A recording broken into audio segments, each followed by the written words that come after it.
Hello there, in this video I'm gonna explain you the directory structure in Linux. So any Linux operating system has got the directory structure starting with a slash. So if you do this command in Linux shell ls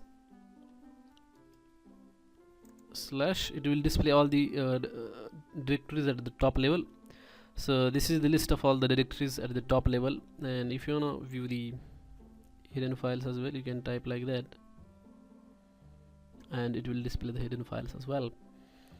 So over here, if you do here, it is showing the all the directories that are available in the top root level.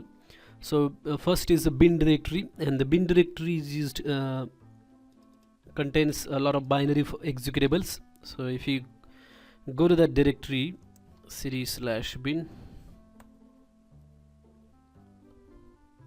and do ls, as you can see, it is showing all these files. So most of these files over here are actually the executables, the commands that you can execute from the terminal. So bash is here, then some of the important files like bzbox, then we have got cat executable here, chmod executable, change group executable, then change owner.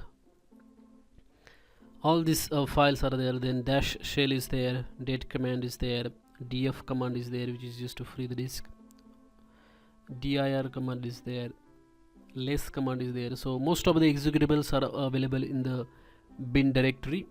So I'll just go back to the main directory, top directory. So if you do ls again, so it will show the display all the files. So cd-rom is nothing but the cd-rom files, like files on the cd-rom will be available over here. So if you do ls/cd-rom, there's nothing there because there is no cd-rom at the moment in my system. Then etc directory contains all the files, like configuration files that Linux system uses. So if you do ls/etc, it will display all the files available in that particular directory. So as you can see, there are lots of files, configuration files over there. So all these blue color lines are like directories and others are like files. So in here there is bash rc file, then bluetooth directory, then cron tab, which is used for the scheduled jobs in Linux. Then it is also having the group file, which contains the group information, then host name, hosts file. So all the configuration data is stored over here, as you can see. And another important file is a networks related file, then passwd file, so which contains all the user and groups information. So it contains the system configuration files in Linux. So that's about that file. So if you do ls/,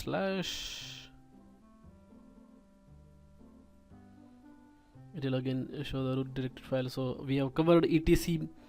Then lib file, lib directory contains all the library files that are used by the Linux system for the operations. Then media contains the mount media files. So for example, if you do ls/media, there's nothing in there. Then opt contains optional files that are used by the system. Root contains the root, only root user can access that particular directory. So if you do ls/root, it will say permission deny. So for that you will have to do sudo ls and then /root,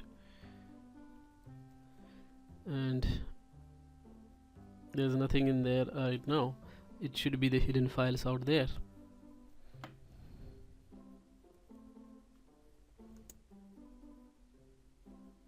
As you can see, there are some hidden files out there in the root directory. Then sbin is nothing but the executable for the super user. Then sys directory contains the system related files. user directory contains all the executables, binaries, softwares installed by the user are stored in that user directory. After that, there is a boot directory which contains the grub and the files required for booting the system, and dev directory contains all the devices attached to the system, and home directory is nothing but the directory where users can write their own data. The lost and found directory contains all the anonymous files which Linux is not able to figure out who this file belongs to. So those files are stored in that particular directory. Mount directory contains all the mount points on the system, and there is a run directory, survey directory, temp directory. Temp directory contains all the temporary files are stored over there. Then fair directory contains all the data that changes over as the system runs over time. So it contains the variable data. So all these files directories are available in the Linux, and you can just explore them by using the ls command. They're viewing the file contents that are interesting, and that's how you can learn the Linux. So if you like this video, hit like button.